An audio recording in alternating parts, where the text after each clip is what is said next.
ఈ కార్యక్రమాన్ని సమర్పిస్తున్న వారు MDH గరం మసాలా. ఆరోగ్యం ఇంకా న్యూట్రిషన్ దొరికే బాడీ స్ట్రాంగ్ గా అవుతుంది. కొంచెం తింటే కడుపు నిండా డైజెషన్ బాగా అవుతుంది. MDH సోయా టీ అసలైన ప్రోటీన్. జనసేన పార్టీలో నాగబాబు నెంబర్ 2 లీడర్. కొద్ది రోజులుగా ఆయనకు మంత్రి పదవి ఇస్తారని ప్రచారం సాగుతుంది. కేబినెట్లో ఓ మంత్రి పదవి ఖాళీగా ఉండడం, ఆ తర్వాత నాగబాబుకు ఎమ్మెల్సీగా అవకాశం ఇవ్వడంతో బుగ్గకారులు తిరగటం ఖాయమని అందరూ భావించారు. కానీ ఇప్పుడు ఆయనకు మంత్రి పదవి ఇవ్వకుండా కేబినెట్ ర్యాంకు హోదా ఇవ్వటం వెనుక కారణం ఏంటి? ఏపీ పొలిటికల్ సర్కిల్స్లో ఈ విషయంపై ఎలాంటి చర్చ జరుగుతుంది? Let's watch the story.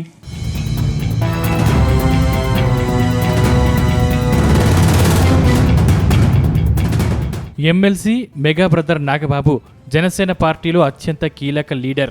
Janasena పార్టీకి ఆయన ప్రధాన కార్యదర్శిగా కొనసాగుతున్నారు. ఏడాది క్రితమే నాగబాబును మంత్రివర్గంలోకి తీసుకుంటానని సీఎం చంద్రబాబు అధికారికంగా ప్రకటించారు. దాంతో నాగబాబుకు ఏ క్షణమైన మంత్రి పదవి దక్కొచ్చనే ప్రచారం పెద్ద ఎత్తున సాగింది. మరీ ముఖ్యంగా ఒకరికి మంత్రి పదవి ఇచ్చేందుకు బెర్తు ఖాళీగా ఉంది. దీంతో ఆ ఒక్క బెర్త్ మెగా బ్రదర్ నాగబాబుతో భర్తీ చేయొచ్చని జనసేన భావించింది. అప్పట్లో టీడీపీ పెద్దల ఆలోచనల్ని తలకిందులు చేస్తూ నాగబాబు ఎమ్మెల్సీగా నామినేషన్ వేశారు. ప్రస్తుతం శాసన మండలిలో జనసేన తరపున ఆయన ప్రాతినిధ్యం వహిస్తున్నారు. ఇప్పుడు ఆయనకు కూటమి సర్కార్ కీలక పదవి అప్పగించింది. Andhra Pradesh society for greening and reforestation for ecological enrichment executive committee chairman గా నాగేంద్రబాబుని నియమించారు. మంత్రి పదవి ఇస్తారని ప్రచారం జరుగుతున్న వేళ ఈ పదవి దక్కడం చర్చనీయాంశంగా మారింది. అయితే సామాజిక సమీకరణాలు, ఇతర కారణాలతో ఈ కేబినెట్ ర్యాంకు పదవిని కేటాయించినట్టుగా తెలుస్తోంది.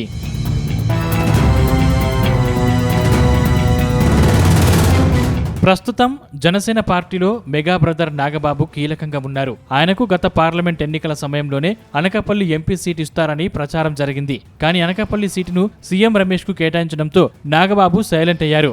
ఆ తర్వాత నాగబాబుకు నామినేటెడ్ పోస్ట్ ఇస్తారని టాక్ వినిపించింది. తాజాగా రాజ్యసభ రేస్లోనూ నాగబాబు ఉన్నారని ప్రచారం సాగింది. కానీ రాజ్యసభకు టీడీపీ తరపున 2, బీజేపీ తరపున 2 వెళ్లడంతో నాగబాబుకు మంత్రి పదవి ఇవ్వాలని నిర్ణయించారు.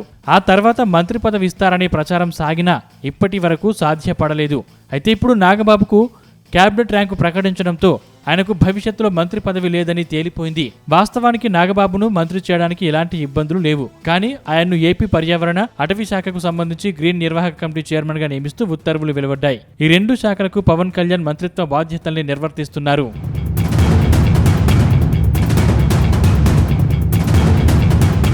ఇక్కడే మరో టాక్ సైతం వినిపిస్తోంది. సీఎం చంద్రబాబుతో ఎలాంటి సంబంధం లేకుండానే నాగబాబుకు కేబినెట్ హోదా కల్పిస్తూ పవన్ కళ్యాణ్ పదవి నిర్ణయం తీసుకున్నారని ప్రచారం జరుగుతుంది.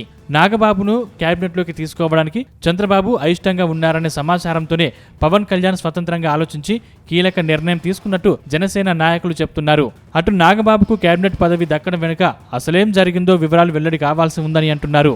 అయితే సీఎం చంద్రబాబు తన అన్నకు మంత్రి పదవి ఇవ్వరనే నిర్ణయానికి వచ్చిన తర్వాతే పవన్ మరో అడుగు ముందుకేసినట్టు జనసేనలో ప్రచారం సాగుతుంది. ఇప్పుడు నాగబాబుకు మంత్రి పదవి దక్కకుండా కేబినెట్ ర్యాంకు దక్కడంపై వైసీపీ విమర్శలు ఎక్కుపెట్టింది. నాగబాబుకు కేబినెట్ పదవి దక్కడంపై మండలిలో ప్రతిపక్ష నేత బొత్స సత్యనారాయణ స్పందించారు. చంద్రబాబు ఎలాగూ మంత్రి పదవి ఇవ్వరని, అందుకే పవన్ కళ్యాణ్ ఇలా ఇప్పించుకున్నారని విమర్శలు గుప్పించారు. మొత్తం మీద మెగా బ్రదర్ కు మంత్రి పదవి ఇవ్వకుండా కేబినెట్ ర్యాంకు ప్రకటించడం మాత్రం ఏపీ రాజకీయాల్లో హాట్ టాపిక్ గా మారింది.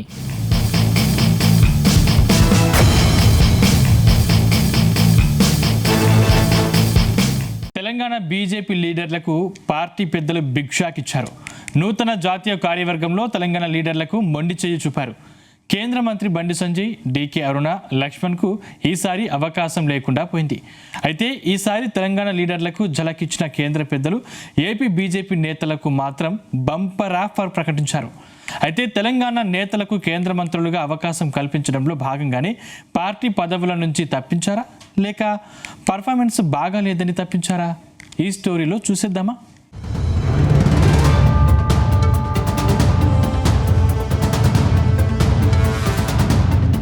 బీజేపీ జాతీయ అధ్యక్షుడు నితిన్ నబీన్ నూతన జాతీయ కార్యవర్గాన్ని ప్రకటించారు. ఇప్పుడు ఈ జాబితా తెలంగాణ రాజకీయాల్లో తీవ్ర సంచలనం రేపుతోంది. పార్టీలో కీలక నేతగా ఉన్న ఎంపీ డీకే అరుణను జాతీయ ఉపాధ్యక్షురాలి పదవి నుంచి తప్పించారు. తెలంగాణ నుంచి మరొకరికి కూడా చోటు కల్పించకపోవడం రాజకీయ వర్గాల్లో హాట్ టాపిక్ గా మారింది. గతంలో జాతీయ ఉపాధ్యక్షురాలిగా బాధ్యతలు నిర్వర్తించిన మహబూబ్ నగర్ ఎంపీ డీకే అరుణను ఈసారి నూతన టీం నుంచి తప్పించారు.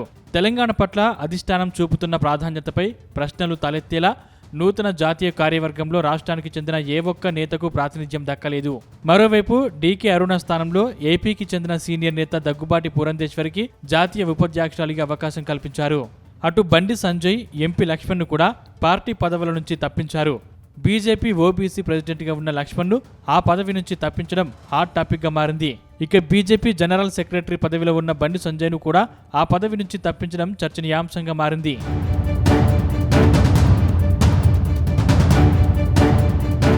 ఇదే సమయంలో ఏపీ బీజేపీ లీడర్లకు హైకమాండ్ కీలక పదవులు కట్టబెట్టింది.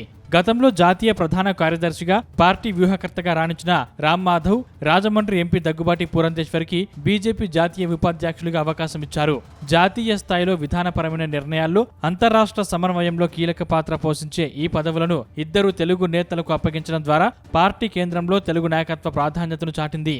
అటు బీజేవైఎం నేత విష్ణువర్ధన్ రెడ్డికి జాతీయ స్థాయిలో ప్రాతినిధ్యం కల్పిస్తూ నేషనల్ ఆఫ్ సెల్స్ కోఆర్డినేటర్గా కీలక బాధ్యతలను అప్పగించారు. గతంలో రాష్ట్ర ఉపాధ్యక్షుడిగా, పార్టీ ముఖ్య అధికార ప్రతినిధిగా మీడియాలో పార్టీ గళాన్ని బలంగా వినిపించిన ఆయన పనితీరును గుర్తించి జాతీయ స్థాయి టీంలోకి తీసుకున్నారు. మరోవైపు సంస్థాగత వ్యవహారాల్లో అత్యంత కీలకమైన జాతీయ ప్రధాన కార్యదర్శి పదవిలో బిఎల్ సంతోష్ను తిరిగి కొనసాగిస్తూ పార్టీ అధిష్టానం నిర్ణయం తీసుకుంది. అయితే ఏపీ లీడర్లకు వరాలు ప్రకటించిన కేంద్ర పెద్దలు తెలంగాణ లీడర్ల పదవులు బూస్టింగ్ చేయడంపై పార్టీ వర్గాల్లో హాట్ చర్చ జరుగుతున్నట్టు సమాచారం.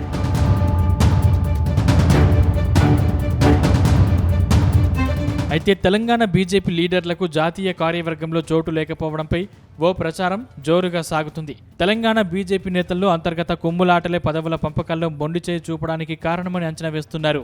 రాష్ట్రంలో సీనియర్లు, జూనియర్లంటూ నేతల మధ్య విభేదాలు, పార్టీలో కొత్తగా వచ్చిన నేతలపై సీనియర్ల పెత్తనం చేయడం లాంటి అంశాలు నేతలకు పదవులు దక్కకుండా చేశాయని అంటున్నారు. 2024 ఎన్నికలకు ముందు బీఆర్ఎస్లో ఓ వెలుగు వెలిగిన మల్కాజ్గిరి ఎంపీ ఈటెల రాజేందర్కు సొంత పార్టీ నేతలే పొమ్మనకుండా పొగబెట్టినంత పనిచేశారు. ఆ తర్వాత గోషామహల్ ఎమ్మెల్యే రాజాసింగ్ విషయంలోనూ కొందరు నేతలు అతి చేశారనే టాక్ ఉంది. మరోవైపు పార్టీని బూత్ లెవెల్లో బలోపేతం చేయాలని హైకమాండ్ ఆదేశాలు ఇస్తుంటే నేతలు మాత్రం హైదరాబాద్ లేకుంటే ఢిల్లీకే పరిమితమయ్యారనే టాక్ ఉంది. ఈ నేపథ్యంలోనే తెలంగాణ పర్యటనకు వచ్చిన బీజేపీ జాతీయ అధ్యక్షుడు నితిన్ నబీన్ ఈ అంశాలన్నీ పరిశీలించాకే తెలంగాణ బీజేపీ నేతల తోకలు కట్ చేశారని పార్టీ వర్గాల్లో చర్చ జరుగుతోంది.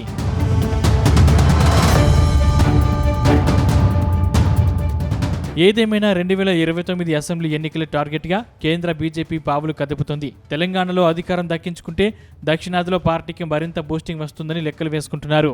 ఈ సమయంలో బీజేపీ అధిష్టానం తెలంగాణ నేతలను పక్కన పెట్టడం హాట్ టాపిక్ అవుతుంది. ఇక్కడే మరో టాక్ సైతం వినిపిస్తుంది. ఎంపీ డీకే అరుణను కేంద్ర మంత్రివర్గంలోకి తీసుకుంటారని ప్రచారం జరుగుతుంది. అటు ఎంపీ లక్ష్మణ్ కూడా పార్టీలో చాలా సీనియర్ లీడర్, అందుకే వీరికి పార్టీ పదవులు ఇవ్వలేదనే చర్చ సైతం జరుగుతుంది. మొత్తం మీద తెలంగాణలో స్థానిక సమీకరణాల ఆధారంగానే ఈ నిర్ణయం తీసుకున్నారా, లేక రాబోయే రోజుల్లో రాష్ట్రానికి విడిగా ప్రాధాన్యం ఇస్తారా అన్నది ఆసక్తికరంగా మారింది.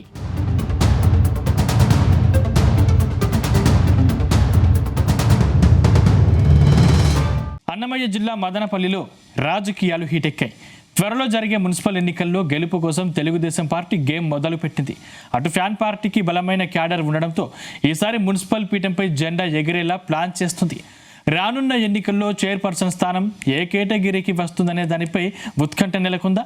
ఏ సామాజిక వర్గానికి అవకాశం వస్తుందోనని ఆశావహుల్లో ఆసక్తి పెరుగుతుందా?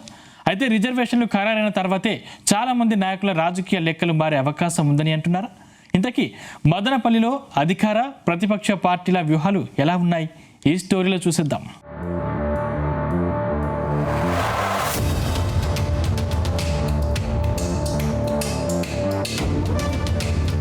అన్నమయ్య జిల్లా మదనపల్లి మున్సిపల్ ఎన్నికలపైన రాజకీయ ఉత్కంఠ నడుస్తోంది. గతంలో మున్సిపల్ చైర్మన్ సీటు ఒకసారి బీసీ రిజర్వేషన్, ఆ తర్వాత మహిళలకు రిజర్వేషన్ అయ్యింది. కానీ ఇప్పుడు మారిన రాజకీయ సమీకరణాలతో మదనపల్లి మున్సిపల్ పీఠం ఎవరికి సొంతమవుతుందనేది ఆసక్తికరంగా మారింది.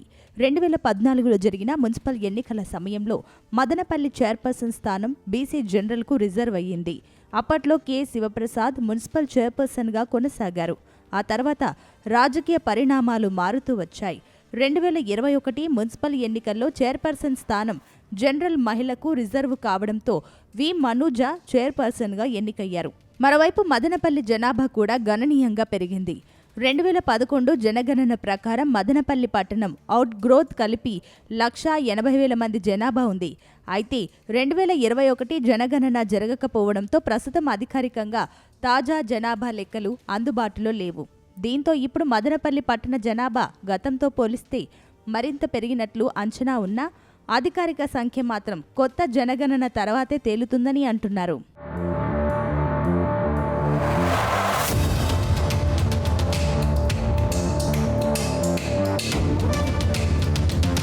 ఇక 2024 అసెంబ్లీ ఎన్నికల నాటికి మదనపల్లి రాజకీయ సమీకరణాలు పూర్తిగా మారిపోయాయి. మదనపల్లి అసెంబ్లీ స్థానంలో కూటమి తరపున టీడీపీ అభ్యర్థి ఎం షాజహాన్ బాషా విజయం సాధించారు. ఆయనకు 97,980 ఓట్లు రాగా వైసీపీ అభ్యర్థి నిస్సార్ అహ్మద్కు 92,471 ఓట్లు వచ్చాయి. 5,509 ఓట్ల మెజారిటీతో షాజహాన్ బాషా గెలుపొందారు. ఆ అసెంబ్లీ ఫలితమే ఇప్పుడు మున్సిపల్ ఎన్నికలపైన ఆసక్తిని పెంచుతోంది. అసెంబ్లీ ఎన్నికల్లో వచ్చిన విజయాన్ని మున్సిపల్ స్థాయిలోనూ కొనసాగించాలని కూటమి భావిస్తోంది.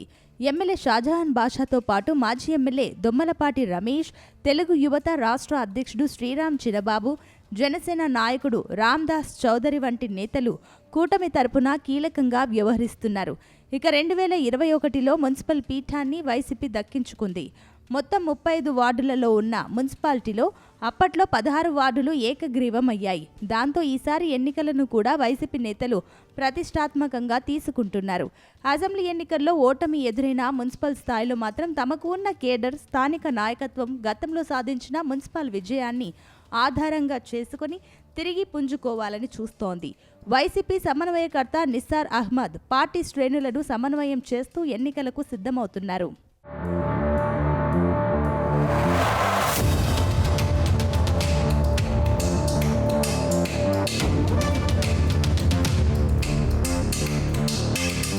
ఇక్కడే మరో ఆసక్తికర అంశం కనిపిస్తోంది. అసెంబ్లీ ఎన్నికల్లో కూటమి, వైసీపీ మధ్య తేడా 5,509 ఓట్లు మాత్రమే. అంటే రెండు పార్టీల మధ్య పోటీ పూర్తిగా ఏకపక్షంగా లేదన్నది 2024 ఫలితాలు చెబుతున్నాయి. అయితే అసెంబ్లీ ఎన్నికల ఫలితాలను నేరుగా మున్సిపల్ ఎన్నికలకు అన్వయించలేం. ఎందుకంటే మున్సిపల్ ఎన్నికల్లో ఒక్కో వార్డు ఒక్కో స్థానిక సమీకరణంగా మారుతోంది. ఇప్పుడు మదనపల్లి మున్సిపల్ ఎన్నికల్లో రిజర్వేషన్లు కూడా కీలకంగా మారనున్నాయి. 2014లో బీసీ జనరల్గా ఉన్న చైర్పర్సన్ స్థానం 2021లో జనరల్ మహిళలకు మారింది. ఇప్పుడు రానున్న ఎన్నికల్లో చైర్పర్సన్ స్థానం ఏ కేటగిరీకి వస్తుంది, ఏ సామాజిక వర్గానికి అవకాశం దక్కుతుంది అన్నది ఆశావాహుల్లో ఆసక్తిని పెంచుతోంది. అయితే రిజర్వేషన్ల ఖరారైన తర్వాత చాలామంది నాయకుల రాజకీయ లెక్కలు మారే అవకాశం ఉంది. వార్డుల వారీగా రిజర్వేషన్లు కూడా అభ్యర్థుల ఎంపికపైన ప్రభావం చూపనున్నాయి. దీంతో రెండు ప్రధాన పార్టీల్లోనూ టికెట్ల కోసం పోటీ పెరిగే అవకాశం కనిపిస్తోంది.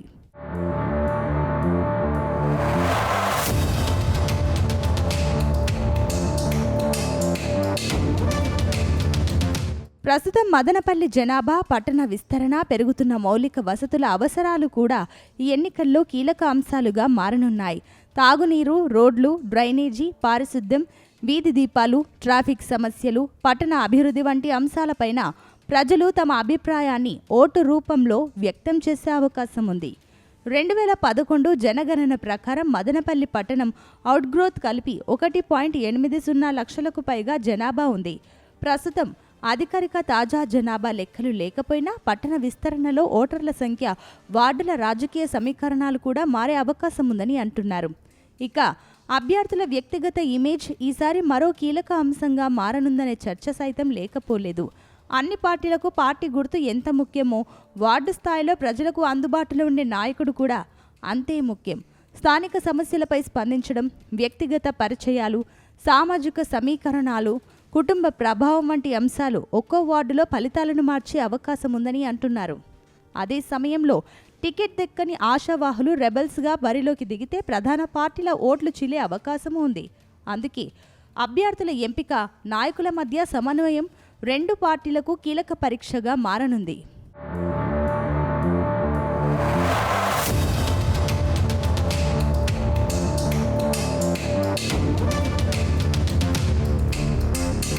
ఒకవైపు అసెంబ్లీ ఎన్నికల్లో సాధించిన విజయంతో కూటమి ధీమాగా ఉంది. మరోవైపు గత మున్సిపల్ ఎన్నికల్లో సాధించిన విజయంతో వైసీపీ తిరిగి మున్సిపల్ పీఠాన్ని దక్కించుకోవాలని ప్రయత్నిస్తోంది.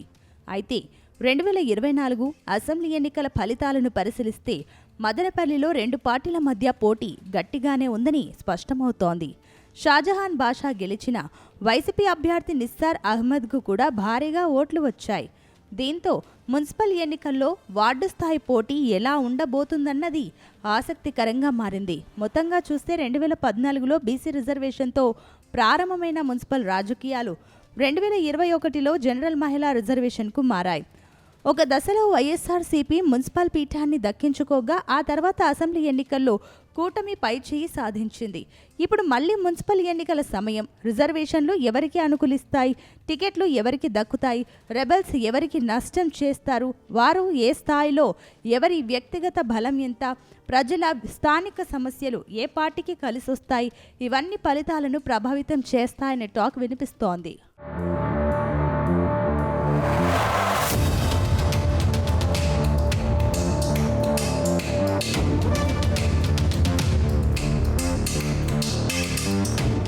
ఏది ఏమైనా మదనపల్లి మున్సిపల్ పీఠం కోసం ఇప్పుడు అసలు పోరు మొదలైంది. గతంలో వైసీపీ మున్సిపల్ పీఠాన్ని దక్కించుకుంది. ఆ తర్వాత 2024 అసెంబ్లీ ఎన్నికల్లో కూటమి పై చేయి సాధించింది.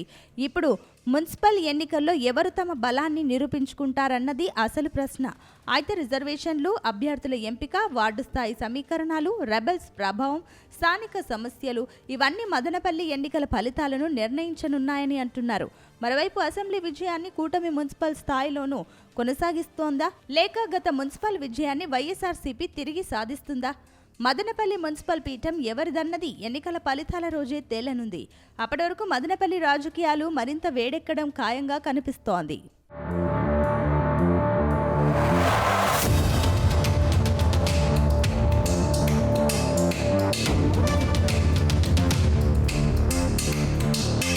ఉమ్మడి పాలమూరు జిల్లా కాంగ్రెస్లో అంతర్గత పోరు మరోసారి భగ్గుమంది.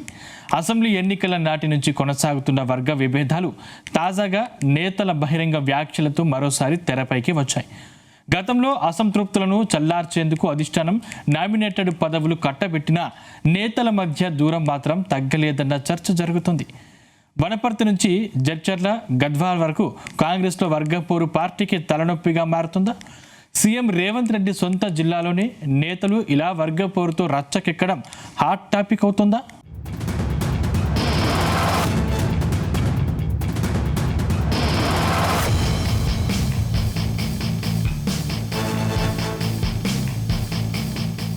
ఉమ్మడి పాలమూరు జిల్లా అధికార కాంగ్రెస్లో మళ్లీ అసంతృప్తి సెగలు మొదలయ్యాయి. అధికారంలోకి వచ్చిన తర్వాత కొంతకాలం సద్బుద్ధిగా ఉన్న విభేదాలు తాజాగా ఒక్కొక్కటిగా బయటపడుతున్నాయి. ముఖ్యంగా వనపర్తి నియోజకవర్గంలో ఎమ్మెల్యే తూడి మేఘారెడ్డి, ప్రణాళికా సంఘం ఉపాధ్యక్షుడు డాక్టర్ జి చిన్నారెడ్డి మధ్య విభేదాలు మరోసారి చర్చనీయాంశంగా మారాయి. ఆదివారం గోపాల్పేట్లో జరిగిన ఓ కార్యక్రమంలో డాక్టర్ చిన్నారెడ్డి చేసిన వ్యాఖ్యలు కాంగ్రెస్ వర్గాల్లో తీవ్ర దుమారం రేపుతున్నాయి. తనకు కాకుండా పార్టీ మారి వచ్చిన వ్యక్తికి పోటీ చేసే అవకాశం ఇచ్చారని, ఎన్నికల సమయానికి వచ్చిన వారు తిరిగి వెళ్లిపోతారని, తనను మరో జీవన్ రెడ్డిని చేయవద్దు అంటూ ఆయన చేసిన వ్యాఖ్యలు రాజకీయంగా ప్రాధాన్యత సంతరించుకున్నాయి. ప్రస్తుతం చిన్నారెడ్డి కామెంట్స్ పై అధికార పార్టీలో తీవ్ర దుమారం రేగుతుంది. ఆయన వ్యాఖ్యలు నేరుగా ఎమ్మెల్యే మేఘారెడ్డిని ఉద్దేశించే చేశారనే చర్చ కాంగ్రెస్ వర్గాల్లో సాగుతుంది. దీంతో మేఘారెడ్డి వర్గం ఈ వ్యవహారాన్ని సీరియస్గా తీసుకున్నట్లు సమాచారం. చిన్నారెడ్డి వ్యాఖ్యలపై అధిష్టానం దృష్టికి తీసుకువెళ్లేందుకు ఎమ్మెల్యే వర్గం సిద్ధమవుతున్నట్లు పార్టీ వర్గాల్లో ప్రచారం జరుగుతుంది.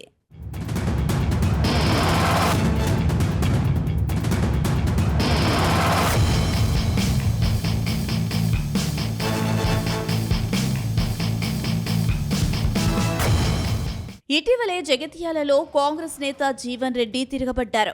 అధికార పార్టీకి గుడ్ బై చెప్పేసి ఆయన కారు పార్టీలో చేరారు. ఆయన పార్టీ మారకముందు అధికార పార్టీని ముప్పు తిప్పలు పెట్టే ప్రయత్నం చేశారు. ఇప్పుడు జీవన్ రెడ్డిలా తాను తిరగబడాలా అంటూ వనపర్తి ఎమ్మెల్యే మేఘారెడ్డిని ఉద్దేశించి చిన్నారెడ్డి చేసిన కామెంట్స్ సంచలనంగా మారాయి. గత అసెంబ్లీ ఎన్నికల సమయంలో వనపర్తి ఎమ్మెల్యే మేఘారెడ్డి డబ్బులు ఇచ్చి టికెట్ కొనుక్కున్నాడని ఆరోపించిన చిన్నారెడ్డి సోనియా గాంధీ తనకు టికెట్ ఇచ్చి డబ్బులు లేకపోతే మీరే ఖర్చు పెట్టుకొని గెలిపించాలని రేవంత్ రెడ్డికి చెప్పారని గుర్తు చేశారు. కానీ డబ్బులకు ఆశపడి మేఘారెడ్డి వద్ద డబ్బులు తీసుకుని రేవంత్ రెడ్డి అతనికే టికెట్ ఇచ్చాడంటూ చిన్నారెడ్డి బాంబు పేల్చారు. ప్రస్తుతం వనపర్తిలో మేఘారెడ్డి తన అనుచరులను కూడా ఇబ్బంది పెడుతున్నారని, పరిస్థితి ఇలాగే కొనసాగితే జీవన్ రెడ్డిలా పార్టీపై తిరగబడాల్సి వస్తుందని హెచ్చరించారు. కాంగ్రెస్ పార్టీ జెండా పట్టనటువంటి వ్యక్తి చేసిన గతంలో కాంగ్రెస్ పార్టీలో ఉండి 10 సంవత్సరాలు టీఆర్ఎస్ ప్రభుత్వం ఉంటే ఆ పార్టీలో పోయి అన్ని సంపాదించుకుని మళ్ళా వచ్చిన వాళ్ళకి వేసినారు. ఇదా కాంగ్రెస్ పార్టీ, ఇదా రాజకీయం. గన్పూర్ కూడా అదే మాదిరి జరిగింది. ఇన్ని తప్పులు చేస్తున్నా మేము భరించి ఊరుకుంటున్నాం. నేను భరించకుంటే ఇంకో జీవన్ రెడ్డి కావాల్సి వస్తుంది. నేను భరించకుంటే ఇంకో జీవన్ రెడ్డి కావాల్సి వస్తుంది. తప్పులు చేస్తున్నా ఈ తప్పుడు గాళ్లను పార్టీ నుంచి బయటకు వదిలేంత వరకు మేము వదలమనేటువంటి మాట కూడా మేము మనవి చేస్తున్నాం. అందుకని ఎంతో కాలం సాగదు ఇది. ఇవాళ టికెట్ పొందిన వ్యక్తితో డబ్బులకు ఆశపడి నా టికెట్ ను పక్కకు పెట్టారనేటువంటి మాట కూడా మీతో మనం చేస్తున్నాను. రేవంత్ రెడ్డి గారు పిసిసి ప్రెసిడెంట్ గా పోయి చెప్పా. మరి నేనంత నిర్భయంగా వారే ముఖ్యమంత్రి అని చెప్పిన తర్వాత ఇంక భయమే ఉంది చెప్పండి. ఆ ప్రకారంగా నేను చెప్పిన తర్వాత కూడా కొంత డబ్బులకు ఆశపడి నా టికెట్ కోశారు. ఇలా నా 45 సంవత్సరాలు నిర్మాణం చేసుకున్న రాజకీయ జీవితాన్ని ఒక్క వేటుతో కింద పడేశారనేటువంటి మాట కూడా మీతో నేను మనం చేస్తూ ఉన్నాను. నేను పడిపోతే పడిపోవచ్చు, కానీ ఇలా వనపర్తి నియోజకవర్గాన్ని పూర్తిగా నాశనం చేశారు. ఇలా నాలాంటి వాడు ఎమ్మెల్యేగా ఎన్నుకోబడింటే, ఇప్పుడు ఏర్పడిన రాష్ట్ర ప్రభుత్వంలో ఒక మంత్రిగా నియమించబడితే వనపర్తికి ఎంత మార్గదర్శనం ఉండేదనేటువంటి మాట కూడా నేను. ఇక చిన్నారెడ్డి తనపై చేసిన ఆరోపణలపై ఎమ్మెల్యే మేఘారెడ్డి స్పందించారు. 8 సార్లు బీఫామ్ తెచ్చుకున్న చిన్నారెడ్డి ఎన్ని కోట్లు ఇచ్చారో చెప్పాలని సవాల్ విసిరారు. బీఆర్ఎస్ నేతలతో అంటకాగుతూ వారికి పనులు చేసి పెడుతున్నది చిన్నారెడ్డే అని ఆరోపించారు. వనపర్తిలో తాను చేసిన అవినీతి ఏంటో నిరూపించాలన్నారు. చిన్నారెడ్డి కాంగ్రెస్ పార్టీ లైన్లో లేకుండా మాట్లాడారని విమర్శలు గుప్పించిన ఎమ్మెల్యే మేఘారెడ్డి ఆయన తీరుపై క్రమశిక్షణ కమిటీతో పాటు ఏఐసీసీ పెద్దలకు ఫిర్యాదు చేస్తానని చెప్పడం హాట్ టాపిక్ గా మారింది. ఆయన 2 years నుంచి ఆ బీఆర్ఎస్ పార్టీ వాళ్లకు వీళ్లకు వేరే రకంగా సాయం చేస్తున్నాడని ప్లానింగ్ బోర్డు చైర్మన్ మన ఇచ్చినప్పుడు, దాని తర్వాత పార్టీలో క్రమశిక్షణ సంఘం చైర్మన్ ఉంటే ఆయన తప్పించున్నారు. ఆయన మాట్లాడింది చాలా ఇబ్బందికరమైన మాట్లాడినాడు. ఆల్రెడీ గోపాల్పేటలో కాంగ్రెస్ పార్టీ ఆఫీస్ ఉంది. సెకండ్ ఆఫీస్ ఓపెన్ చేయడానికి పోవడమే మొదటి తప్పు. సో మళ్ళీ అక్కడికి వెళ్ళి వేరే వ్యాఖ్యలు చేస్తున్నాడు. ఆ వ్యాఖ్యలు 1 ఏఐసిసిని చేస్తున్నాడు, 2 రేవంత్ రెడ్డి గారిని చేస్తున్నాడు, 3 నన్ను చేస్తున్నాడు. సో అందరి కాంగ్రెస్ పార్టీ మనోభావాలు దెబ్బతిన్న దానికి కారణమైన చిన్నారెడ్డి గారు ఫస్ట్ క్షమాపణ చెప్పాలి. ఎందుకు చెప్పాలంటే కాంగ్రెస్ పార్టీ 46 ఏళ్ళ నుంచి నేనే కాంగ్రెస్ వనపడితే నా కాంగ్రెస్ మొత్తం నేనే పొడిచినా నూకినా అది ఏదో మాట్లాడినట్టు. ఆయన కాంగ్రెస్ ప్రతిష్ట కోసం దాని బలోపేతం కోసం పనిచేసిన. కానీ ఆయన యూత్ కాంగ్రెస్ ఉన్నప్పుడు జయరాములు గారు టికెట్ గుంజుకున్నప్పుడు మళ్ళీ ఆయన ఎంత బాధపడి ఉంటాడు. సో మొత్తం ఆయన నేను చేసినట్లు, మొత్తం వనపర్తికి అంతా నేనే చేసినట్లు అట్లా మాట్లాడడం తప్పు. నెంబర్ 1. నెంబర్ 2, ఏఐసిసి అంటే ఆయనకు బీఫామ్ ఇస్తే సోనియా గాంధీ గారు రేవంత్ రెడ్డి గారు ఆ రోజు పిసిసి అధ్యక్షులు ఉండి అక్కడున్న ఏఐసిసి పరిశీలకులు ఇక్కడున్న పిసిసి పరిశీలకు పైసలు తీసుకొని బీఫామ్ మార్చింది అన్నాడు. దానికి నేనేం చెప్తున్నంటే ఆయనకు 8 సార్లు కాంగ్రెస్ పార్టీ బీఫామ్ ఇచ్చింది. ఎన్ని పైసలు ఇచ్చిండు ఏఐసిసికి, పిసిసికి? అది తప్పు కదా. కాంగ్రెస్ పార్టీ లైన్ లో ఉన్నాడు, కాంగ్రెస్ పార్టీ సీనియర్ కార్యకర్త అన్నట్టు ఆయన అధిష్టానాన్ని తప్పుపట్టే స్టేజ్కి, ముఖ్యమంత్రిని తప్పుపట్టే స్టేజ్కి ఆయన విషయానికి వస్తే అట్లా డబ్బులు ఆయనకి ఇస్తేనేమో డబ్బులు ఇవ్వకుండా ఇచ్చినట్లు, వేరే వాళ్ళకి ఇస్తే డబ్బులు ఇచ్చినట్లు, దాన్ని మేము ఖండిస్తున్నాం. మరోవైపు జడ్చర్ల ఎమ్మెల్యే జనంపల్లి అనిరుద్ రెడ్డి వ్యవహారం కూడా కాంగ్రెస్ లో చర్చకు దారితీస్తుంది. తన నియోజకవర్గ అభివృద్ధికి నిధులు కేటాయించాలంటూ సొంత ప్రభుత్వంపైనే అసంతృప్తి వ్యక్తం చేసిన ఆయన తాజాగా మునుగోడు ఎమ్మెల్యే కోమటిరెడ్డి రాజగోపాల్ రెడ్డికి మద్దతుగా మాట్లాడడం కొత్త రాజకీయ చర్చకు తెరలేపిందే. ఎమ్మెల్యే అనిరుద్ రెడ్డి వైఖరి పార్టీ ప్రతిష్టకు ఇబ్బందికరంగా మారుతుందనే అభిప్రాయాలు కాంగ్రెస్ వర్గాల్లో వ్యక్తమవుతున్నాయి. అధికార పార్టీకి చెందిన ఎమ్మెల్యేలు బహిరంగంగా తమ అసంతృప్తిని వ్యక్తం చేయడం ప్రతిపక్షాలకు రాజకీయ అస్త్రంగా మారుతుందన్న ఆందోళన కూడా వ్యక్తమవుతుంది. జోలికి వస్తే మాత్రం ఊరుకునేదే లేదు. ప్రభుత్వానికి వ్యతిరేకంగా మాట్లాడలేదు. ఏదైతే నేను ఇప్పుడు అవినీతి పైన మాట్లాడినానో ఆయన కూడా అవినీతి పైన మాట్లాడినాడు. అవినీతి పైన మాట్లాడి మన పార్టీ బాగుండాలని మాట్లాడినాడు. నాకు ఎక్కడ తప్పనేది మాత్రం అనిపించలేదు. రాజగోపాల్ రెడ్డి అనేటోడు ఒక ఏమంటే పర్వతం అంటే ఒక వాల్కానో. ఆయన కోపం వచ్చిందంటే అది అగ్ని పర్వతం బర్స్ట్ అయినట్టు బర్స్ట్ అవుతుంది. ఆయన ఎప్పుడైనా కానీ మంత్రి పదవి కోసం నాకు కావాలని చెప్పి కొట్లాడలేదు, అడగలేదు. 2.5 సంవత్సరాలు అయింది. అవి అయ్యి ఉంటే అప్పుడే కొట్లాడుతుంది. ఆయన ప్రజల గురించి ఇష్యూస్ పైన అడుగుతున్నాడు. దానికి తప్పేం లేదు. నేను కూడా ఛాన్సాల ఇష్యూస్ గురించి మాట్లాడినాను. ఇష్యూస్ ఉన్నాయి, అది మేము ఇష్యూస్ కరెక్ట్ చేసుకుంటే మా పార్టీకే మంచి పేరు వస్తుంది కదా. ఇక గద్వాల నియోజకవర్గంలో ఎమ్మెల్యే బండ్ల కృష్ణమోహన్ రెడ్డి, గొర్రెల పెంపకందారుల అభివృద్ధి సమాఖ్య చైర్పర్సన్ సరితా తిరుపతయ్య మధ్య కొనసాగుతున్న విభేదాలు కూడా పూర్తిగా సమసిపోలేదన్న చర్చ ఉంది.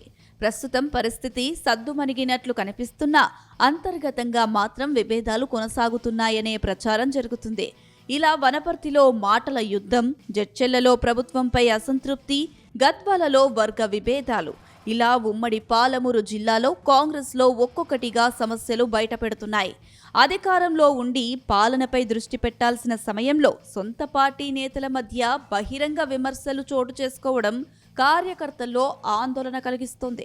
ముఖ్యంగా పార్టీ అంతర్గత సమస్యలను పార్టీ వేదికలపైనే పరిష్కరించుకోవాల్సిన నేతలు బహిరంగంగా విమర్శలు చేసుకోవడం వల్ల ప్రతిపక్షాలకు అవకాశం కల్పిస్తున్నారనే అభిప్రాయాలు సీనియర్ నేతల్లో వ్యక్తమవుతున్నాయి.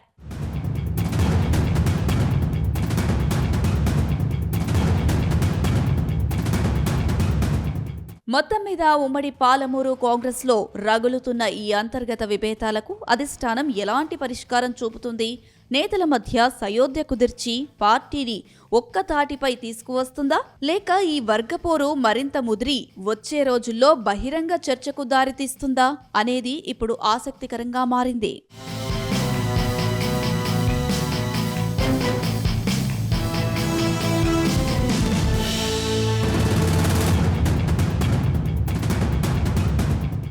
వరంగల్ జిల్లా కాంగ్రెస్లో వర్గపోరు మళ్లీ ముదురుతుంది. సీఎం రేవంత్ రెడ్డి టూర్కు మంత్రి కొండా సురేఖ దూరంగా ఉన్నారు. పరకాలలో టికెట్ లేదని ప్రకటించడంతోనే ఆమె సీఎం టూర్కు దూరమయ్యారా, లేక జిల్లా నేతలతో కలిసి వేదిక పంచుకోవడం ఇష్టం లేక డుమ్మ కొట్టారా? అటు ఇనగాల వెంకట్రామిరెడ్డి కూడా సీఎం పర్యటనకు ఎందుకు దూరంగా ఉన్నారు?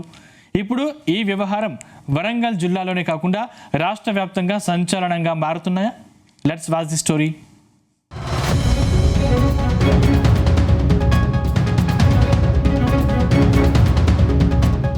సీఎం రేవంత్ రెడ్డి ఉమ్మడి వరంగల్ పర్యటనలో మంత్రి కొండా సురేఖ కనిపించకపోవడం చర్చనీయాంశంగా మారింది. ఆదివారం 3 జిల్లాలను చుట్టేసిన సీఎం పలు అభివృద్ధి కార్యక్రమాల్లో పాల్గొన్నారు.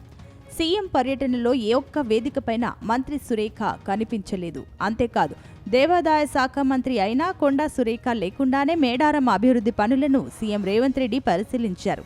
దాంతో రాజకీయంగా అంతర్గత విభేదాల కారణంగానే మినిస్టర్ సురేఖ హాజరు కాలేదనే ప్రచారం జరుగుతోంది. మరోవైపు వచ్చే ఎన్నికల్లో పరకాల నుంచి రేవూరి పోటీ చేస్తారని రేవంత్ చెప్పడం మరింత హాట్ టాపిక్ గా మారింది. రేవూరిని ఆశీర్వదించాలని కూడా సీఎం రేవంత్ రెడ్డి పిలుపునిచ్చారు. అయితే వచ్చే ఎన్నికల్లో పరకాల నుంచి పోటీ చేస్తానని కొండా సురేఖ కుమార్తె సుస్మితా పటేల్ ఇప్పటికే ప్రకటించారు. ఈ నేపథ్యంలోనే సీఎం ఉమ్మడి వరంగల్ జిల్లాలో చేపట్టిన కార్యక్రమాలకు కొండా సురేఖ దూరంగా ఉన్నారనే చర్చ జరుగుతోంది.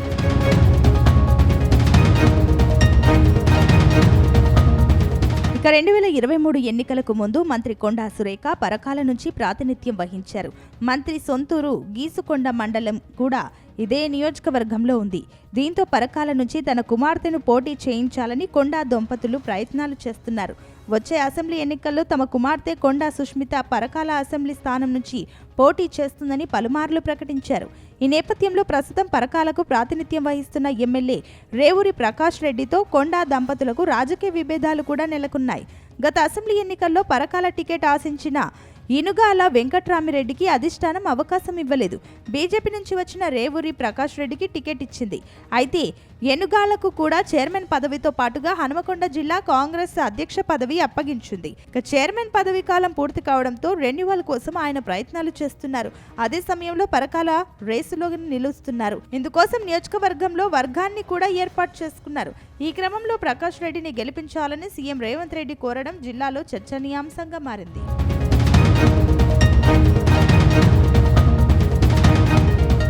వాస్తవానికి పరకాల నియోజకవర్గంతో మంత్రి సురేఖ కుటుంబానికి ఎంతో అనుబంధం ఉంది. గతంలో ఆమె పరకాల నుంచి ఎమ్మెల్యేగా ప్రాతినిధ్యం వహించారు. అప్పట్లో వైఎస్ రాజశేఖర రెడ్డి మంత్రివర్గంలో పనిచేశారు. కొండా దంపతుల రాజకీయ ప్రస్థానంలో పరకాల నియోజకవర్గం కీలకంగా నిలిచింది. అటు ఇనగాల వెంకట్రామిరెడ్డి స్వస్థలం పరకాల నియోజకవర్గంలోనూ ఆత్మకూరు. గతంలో పరకాల నుంచి కాంగ్రెస్ అభ్యర్థిగా పోటీ చేసిన ఆయన 2023 ఎన్నికల వరకు నియోజకవర్గ కాంగ్రెస్ ఇన్ఛార్జిగా వ్యవహరించారు. ప్రస్తుతం కూడా చైర్మన్గా హనుమకొండ జిల్లా కాంగ్రెస్ అధ్యక్షుడిగా కొనసాగుతున్నారు. ఈ నేపథ్యంలో పరకాల సభకు 2 కీలక నేతలు గైర్హాజరు కావడం చర్చకు దారితీసింది. ఇటీవల విభేదాలు సద్దుమణిగినట్లు కనిపించిన నేపథ్యంలో తాజా పరిణామం ఎందుకు చోటు చేసుకుందనే దానిపైన కాంగ్రెస్ శ్రేణుల్లో ఆసక్తి నెలకొంది. అయితే వారి గైర్హాజరుకు కారణాలు అధికారికంగా వెల్లడి కాలేదు. అయితే వారికి ఆహ్వానం అందలేదా, లేక కావాలని సీఎం పర్యటనకు దూరంగా ఉన్నారా అన్న దానిపైన పార్టీ శ్రేణుల్లో చర్చ జరుగుతోంది.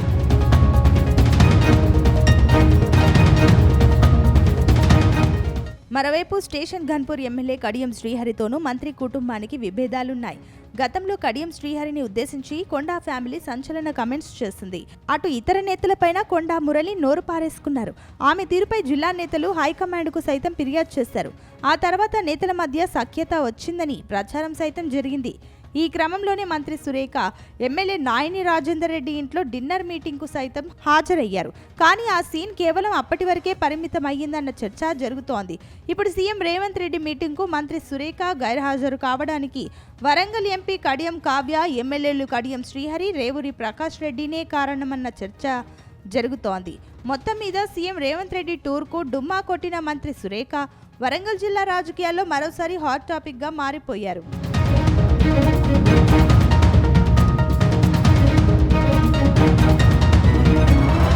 ఈ కార్యక్రమాన్ని సమర్పించిన వారు MDH గరం మసాలా, MDH దమాలు, దాల్ తడకా మరియు మష్రూమ్ మసాలా.